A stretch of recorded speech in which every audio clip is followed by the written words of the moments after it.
ऊर्ध्व मूलम अधः शाखम का जिक्र आता है गीता जी में, इसका मतलब क्या समझते हैं? इसका मतलब भगवान श्री कृष्ण वहाँ ये समझाना चाह रहे हैं कि आप जिस सुख की तलाश में हैं, जिस हैप्पीनेस की तलाश में हैं, वो आपको इस भौतिक जगत में नहीं मिलेगा। वहाँ आप यहाँ पे आपको उसका प्रतिबिंब दिख रहा है। जैसे ऊर्ध्व मूलम अधः शाखम। हाँ, वही बता रहा हूँ प्रभु जी कि ये जो यहाँ उस वृक्ष की बात की गई है, जिसकी शाखाएं तो ऊपर की ओर हैं और उसकी उनकी जड़ें तो ऊपर की ओर हैं और शाखाएं नीचे की ओर है। वो ऐसा वृक्ष है। इस वृक्ष को, इसका जो अगर आप नॉलेज लेना चाह रहे हैं तो इस जगत में आप उसको नहीं समझ सकते, इसलिए आपको वहाँ जाना मेरे पड़ेगा। को कुछ ज्ञान है इसके बारे में। वो कहते हैं कि जो संत ऊर्ध्व मूलम ऊपर को जड़ वाला, अधम शाखम नीचे को शाखा वाला पेड़ है, उसके वेद वीत पूरा विवरण सहित बता दे, पत्ते क्या है, तना क्या है, जड़ क्या है।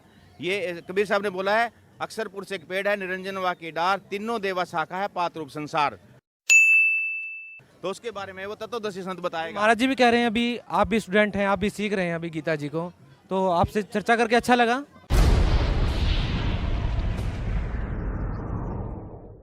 तो गीता जी अध्याय नंबर 15 के श्लोक नंबर 1 से 4 में, 16 और 17 में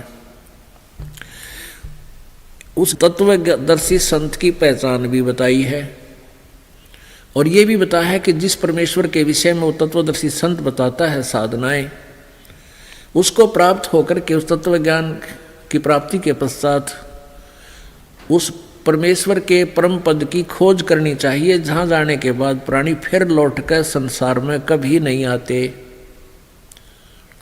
और वो तत्वदर्शी संत कैसा होगा? जो उल्टे लटके हुए संसार रूपी वृक्ष को विस्तार से उसके सब अंगों को भिन्न भिन्न बता देगा। स वेदवित वो तत्वदर्शी संत है। परमेश्वर कबीर देव जी ने 600 वर्ष पहले अपनी वाणी में इस उल्टे लटके हुए संसार रूपी वृक्ष की व्याख्या की थी। कबीर अक्षर पुरुष एक पेड़ है, निरंजन वा की डार, तीनों देवा शाखा है, भाई पात रूप संसार। अक्षर पुरुष एक पेड़ है जो पृथ्वी से बाहर दिखाई देता है, वो तना उससे ऊपर ऊपर सारा पेड़ कहलाता है। और ये तना तो अक्षर पुरुष है, एक निरंजन वा की डार, ये ब्रह्म उसकी एक मोटी डार है और उसके एक डार का 3 शाखा है, वो ब्रह्मा विष्णु महेश तीनों गुण, तीनों देवा शाखा है और पात रूप संसार। ये देखिएगा, परमेश्वर ने 600 वर्ष पहले गीता जी वाले ज्ञान को स्पष्ट किया था।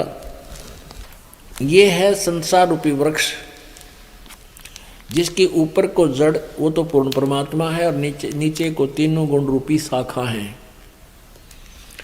और ये है जमीन से बाहर जो हिस्सा दिखाई देता है, वो पेड़ कहलाता है। तो परमात्मा ने कहा था अक्षर पुरुष एक पेड़ है और इस पेड़ की निरंजन, ये ब्रह्म अक्षर पुरुष, ये इसकी डार और तीनों देवा शाखा हैं, ये पात रूप संसार। सूक्ष्म वेद में परमात्मा ने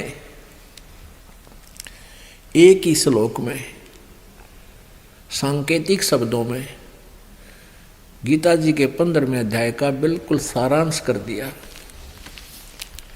गीता जी अध्याय नंबर 15 श्लोक 1 से 4 तथा 16-17 का आशय, ये जो सारा कुछ है। ये तना, ये अक्षर पुरुष यानी परब्रह्म भी कहते हैं, इसको अक्षर ब्रह्म भी कहते हैं। और ये मोटी डार जो है, ये ब्रह्म, सरपुरुष कहो, सरपुरुष कहो, ब्रह्म कहो, सरब्रह्म कहो, ये एक डार है। रजगुण ब्रह्मा जी, सतगुण विष्णु जी, तमगुण शिव जी, ये डार है,